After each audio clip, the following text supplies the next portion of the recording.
Welcome to Mental Health is Wealth.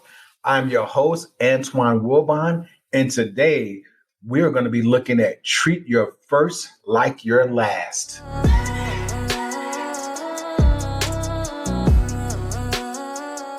Welcome to today's show, Treat Your First Like Your Last.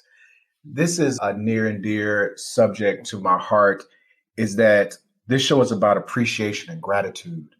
And treat your first like your last.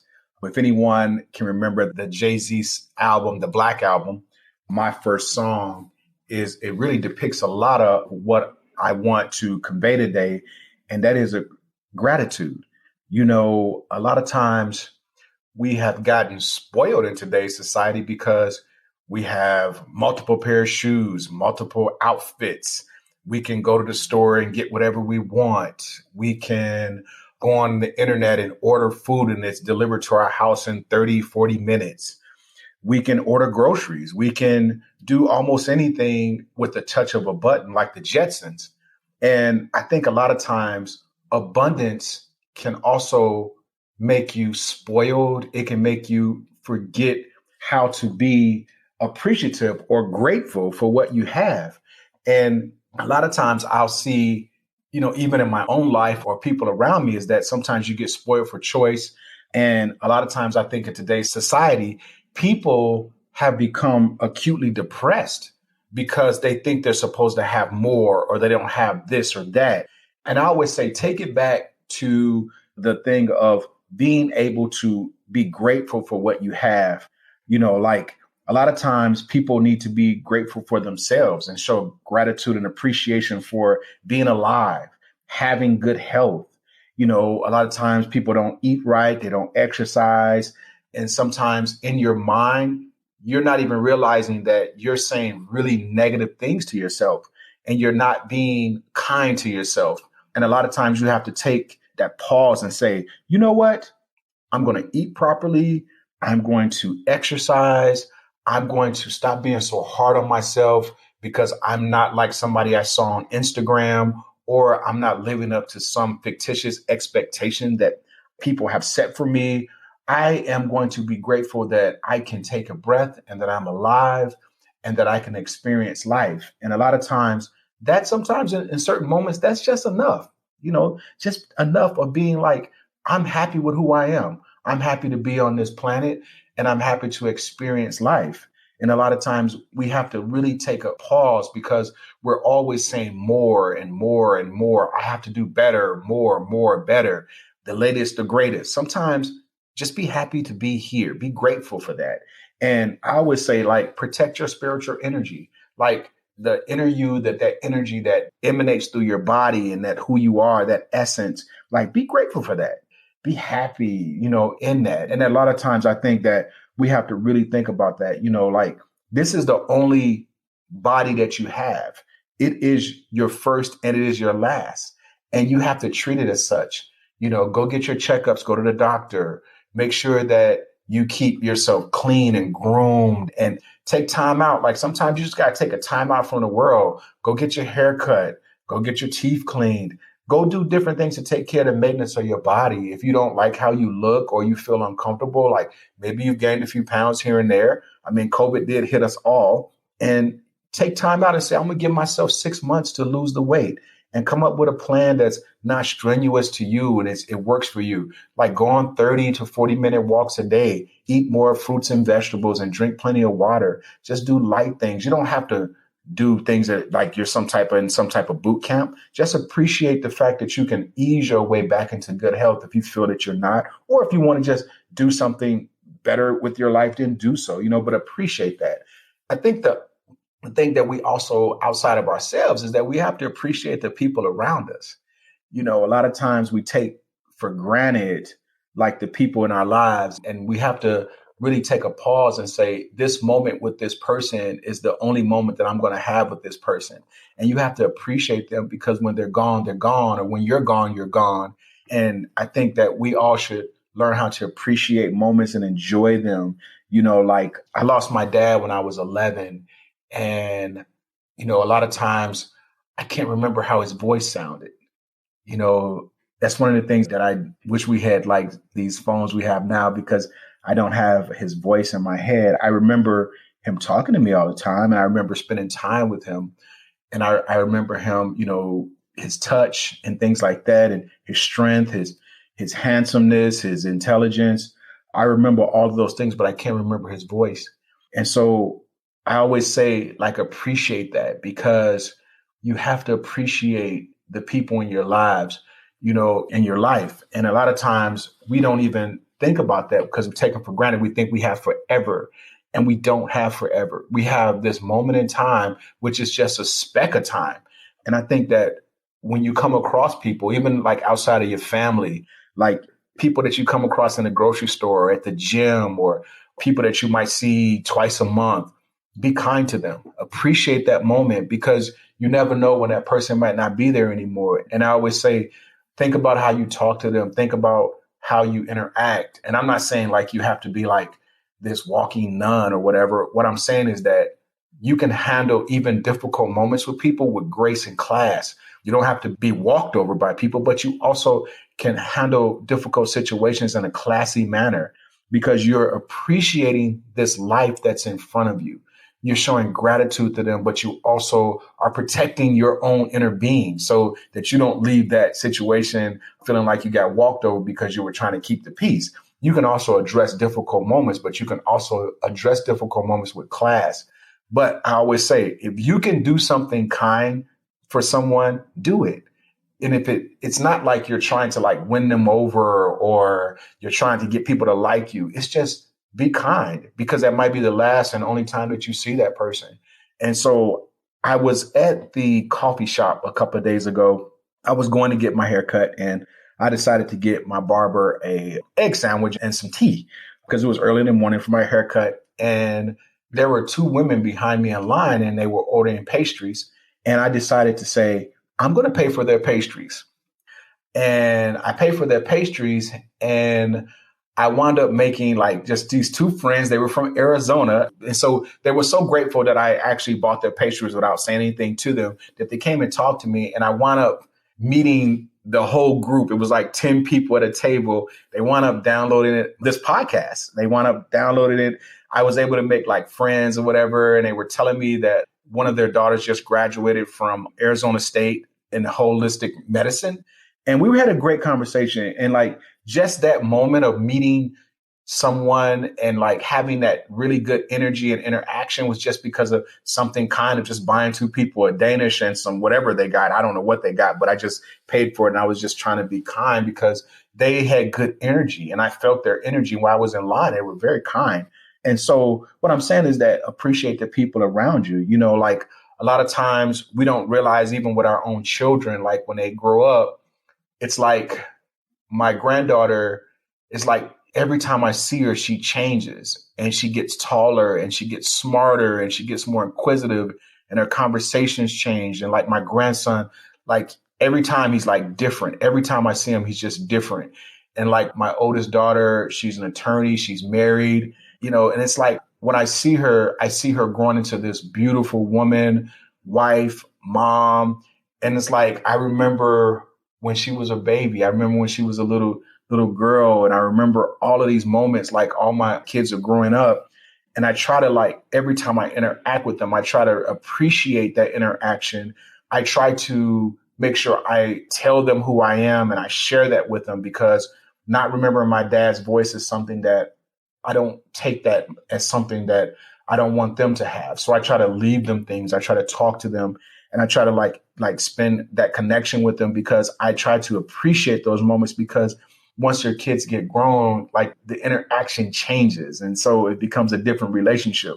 So I try to always make sure that I appreciate the people around me. I always try to take my wife on dates, and I try to spend time with her, and I try to listen to what she's saying, and I try to share what I'm saying to her and how I feel about things, because I do not want her to ever think that she doesn't know who I am or I don't love her, and that I appreciate her and who she is to me. And so I do that with majority of people that are close to me. I try to let them know that I love them and that they're special to me, because I appreciate them, because I don't know if I can get those moments back, which I can't.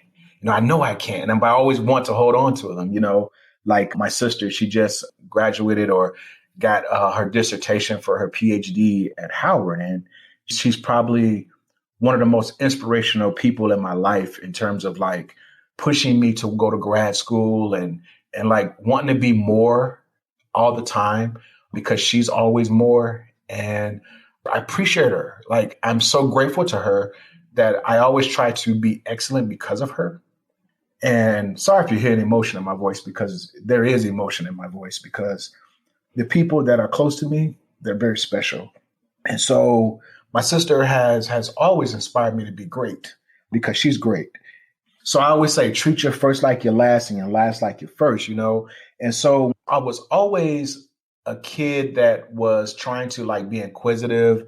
I was always trying to like learn things. And so I held on to that. And I'm so grateful that I did because it really helps me moving forward.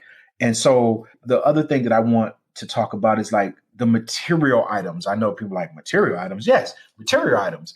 Like we have to appreciate the things that we have. Like I know that everybody wants a nice house. Everybody wants a nice car. Everybody wants more, more, more. But the thing is that appreciate your studio apartment. Appreciate your apartment. Appreciate your home. Appreciate where you live. Even if you are living with someone, if they've given you a room in the house, make sure the room is clean, immaculate. Make sure that you treat the home as if it's the only place in the world you have, because it is. Because if you don't have multiple homes and that's your only place you live, you treat that home as if it's a palace because it's your palace. I was always raised to keep my home clean, keep my room clean, keep everything neatly addressed, decorated. And I've always been into making sure that my home is kept in the highest standards. Even if something's broken, I fix it. Or if I don't know how to fix it, I'll ask someone to help me. If the walls are blemished, I make sure that they're painted or they're always fixed and clean. So I always say, appreciate your home, no matter what it is. If you have to go out there and mow your lawn with a push mower, if you have to do that, make sure your lawn is always done. Make sure that your house is painted. Make sure that your yard is clean. I always say appreciate that, because that shelter is the difference between you being on the street out in the cold, and be appreciative of that. Because if you want more, the universe will bless you with more if you appreciate what you have, because that's all you have and you treat it as such. And so because you'll realize how much that where you're at will be greater, because you'll change your actual vision of it. Sometimes you have to shift your perspective of things. You might say, oh, I want a larger house, or I want this. Well, love what you have. Shift your perspective and be appreciative of it. And you'll be surprised how much faster you'll attract what you want, because you're appreciating that. Like your car, make sure that you keep the maintenance up, keep it clean. Hey, this car is old, I'm tired of it, but make sure you keep it clean. Keep the maintenance up. Take care of it. Appreciate it. You might want a BMW or a Mercedes one day, or a Tesla. Well, if you take care of what you have, you'll be able to get to that quicker, because you'll be so grateful. And then you might appreciate it so much it may not even matter. So I always say take care of that, take care of those things, because that transportation that you have allows you to go to the grocery store. It allows you to go to the doctor. It allows you to go to work. It allows you to pick your children up. It allows you to go out on dates. It allows you to go shopping. It allows you the freedom to move around the world, and appreciate it. Take care of it. Keep it clean. Be happy about it. Make sure you keep the maintenance up, the tires, the brakes, all of that. Just do those things. I always say that. And so, like, a lot of times people say, I hate my job. I hate my job. I hear that a lot. I hate my job. I hate my job. Monday, Monday, Monday. Let me tell you something. A job provides you with income. The income allows you to be able to take care of yourself and your family. Be appreciative of your job. A lot of times people don't realize that when people come to a place of business and a person doesn't like their job, they impact the actual owner of the business by not being grateful and being happy and being joyous on their job. My thing is that be happy for the actual opportunity to earn income, to feed yourself and keep a roof over your head. The dynamics of the job may not be something that you like, The people may not be all of what you like, but until you can do better, appreciate just the fact that you're able to earn income to feed, clothe, and house yourself. And that might be something that you hold on to. I am thankful for the money that I'm gaining from this. And also, if you're happier on your job, you might be able to impact others to do better. Also, your energy may impact the place to where people might shift. So you don't realize how powerful you can be when you just are grateful and you're happy and kind. I'm not saying be a doormat. I always have to add that, but you can always do better with your attitude and appreciation on your job. Even with your finances, like people might say, well, I don't make enough money, so they don't care or they don't pay attention to it. But you know what? Meager beginnings. Sometimes you have to manage that money, manage the small money, because if you create good habits with small money, you'll be good with larger. Because the same person that you are with a little money, you'll be the same person you are with more income. So I always say manage it. Know where all your dollars go. You may not like where they go. You may not like the fact that it's not enough, but you might have to reduce your lifestyle and you might have to manage that money so that you can get to the next level. So I always say manage it, track it, follow a budget, because then you can show appreciation for the money. You realize that money can go a long way. Reduce your debt, because then you'll realize that you don't need very much money to actually live on if you reduce your debt. So your finances. Also, you might not like the food that you eat. Make better food choices so that you can take care of yourself, your body, and your family. Don't just eat garbage all the time. Eat really good food. Show yourself that you love yourself. Also, when you make your plate, sometimes make your plate look like a restaurant. Make it look nice. Eat at the table, set the table, put the napkins down, put drink down, enjoy food. Even if you're at work, if you can go off for 30 minutes or 40 minutes at work, find a park by your office and go have lunch there. Enjoy your food that you eat because you're nourishing your body, but also put yourself in a good environment so that you can always enjoy food. You can enjoy that time, that downtime of eating, so you can nourish your body and your spirit at the same time. I had this story of the thing that happened to me in college. I was playing basketball in college and I decided to stay at school. I started to stay at school for the summer to play in summer leagues at Iowa State. And so I worked with the maintenance cleaning crew during the summer, where we cleaned the dorms. We did maintenance, like painting, things like that on the campus. And so there was a period of time where school ended, and some of us kids that did summer school, I also took classes and did classes, and I also practiced, worked out, and played in summer leagues. So the thing that I did is that there was a transitional period where you go from school to summer school, and then you're there working and you're taking classes and you're doing summer league. And there was like a 3-week period where I didn't get paid. I only had a little bit of money that I had from my last work study check from the actual school year, and I didn't have any money. I ran out of money. I bought groceries and I started running out of food. And the cafeteria was not open at the time on campus. And so I was so prideful in not asking for help. I didn't ask my coach for help, which he stayed a block away from campus, he and his wife. I didn't ask for help. And I didn't ask any of the coworkers because I was embarrassed that I didn't have money. And I went like 3 days without eating. And I was working out. I was playing basketball and I was working all day. And my coach took me to a game. He took me to the game at Iowa State. I played 2 games. And when we were on our way back, and coach was wondering why the last game I really didn't play that hard, and I kind of set out majority of the second half of the game because I was exhausted and I was hungry. And I explained to him the situation, and he told me, he said, "Don't you ever in your life do that again. If you need something, you ask for it." And right then and there, he took me to get something to eat. He invited me to his house later. His wife, they put groceries together for me to take back to my dorm. And by that time, I had got my first check from work study and I was able to go shopping and get food.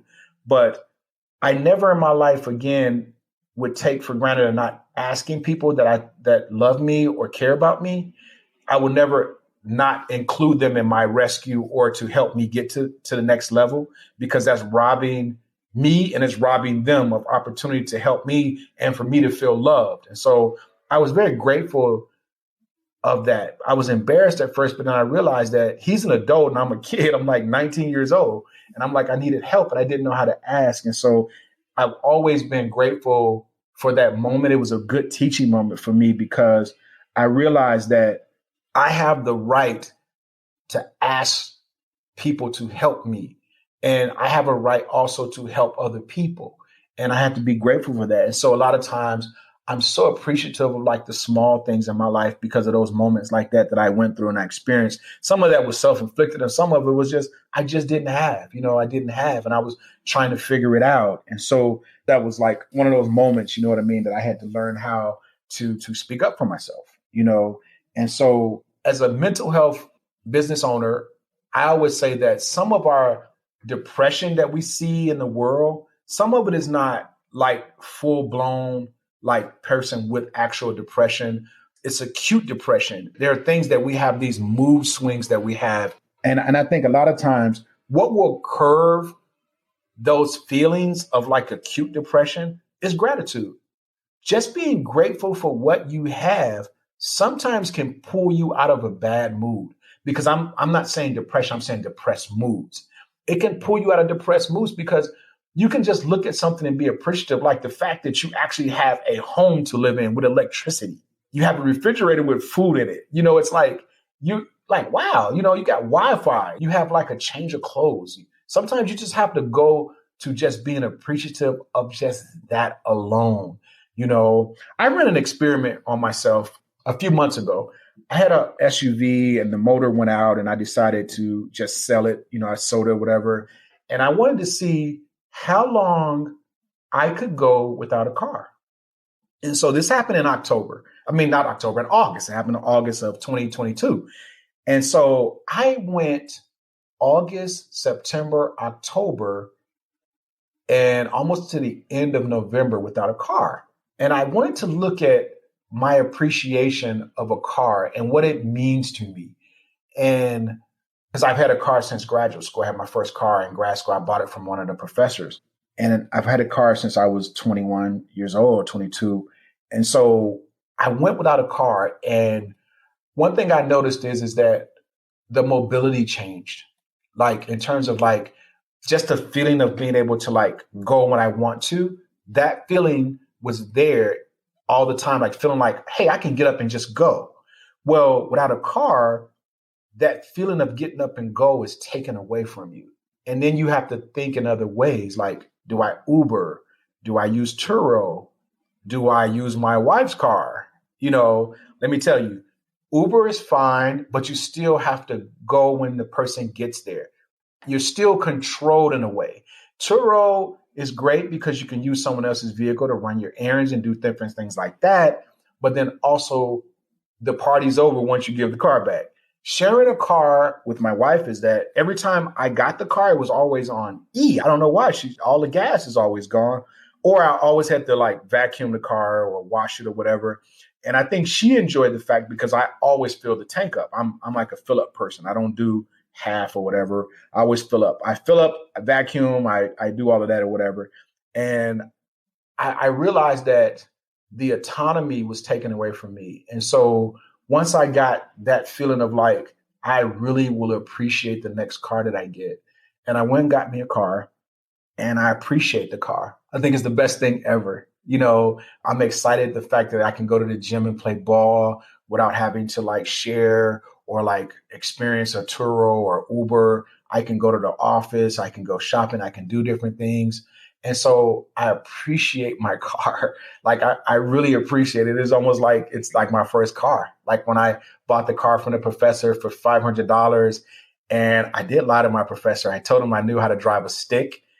And so he wasn't going to sell it to me if I didn't know how to drive a stick. He was like, well, I can't sell it to you if you don't know how to drive a stick. I did lie to him because I wanted a car so bad. And so I said yes. And so what I did was when everyone was gone on campus, at Washington University in St. Louis, I'll never forget this. I was in front of the social work building in the parking lot. There's a huge parking lot, and it was a Friday, and everybody left. And so it was just a few people there. And so what I did was I taught myself how to drive a stick in the parking lot so that I can get the car home. And I practiced and practiced for hours in the parking lot until I was able to learn how to shift the gears. And I learned how to do that. And I taught myself how to drive a stick. And I was able to get the car home. And then I just would go back to the parking lot at school and I would practice all weekend until I was able to just drive the car. And so I know how to drive a stick. I taught myself. And the car was $500. He actually wanted more for it, but I told him that's all I had because that was all I had outside of the money that I had for insurance. And so he was so kind. It was his daughter's car. She didn't want it anymore. She had graduated college and she had got her own job and her own car. She didn't want it. It was just sitting in his driveway. He was just going to get rid of it, but he sold it to me, and I thought it was just the nicest thing ever. And I kept that car. All the way through grad school, through my first job, and then I finally sold it and I got me, a upgrade. And I would say I appreciated that car. I was so happy. I used to road trip back to Chicago. I used to hang out. It was like going to the grocery store was so awesome because I could go to the grocery store and I can put all my stuff in there. I can run my errands. I can go to my internships. I can go to my job. I didn't have to wake up and catch the bus to campus. I can actually sleep in because I had a car to go to school. And it was a small little car. So the gas was really cheap. So I appreciate that. Just like I appreciate the car that I was able to get in November. And I'm thankful for that. And so like Jay-Z said, treat your first like your last and your last like your first. And so if you get a chance, listen to the song. It's called My First Song on the Black Album by Jay-Z. And I would say, always appreciate your life because it's the only life you have. Appreciate the people around you. Appreciate the things that you have in your life. Appreciate the dreams and goals that you have and your ability to be able to pursue them. So I want to thank you for joining this podcast and I hope you enjoy it. Thank you so much.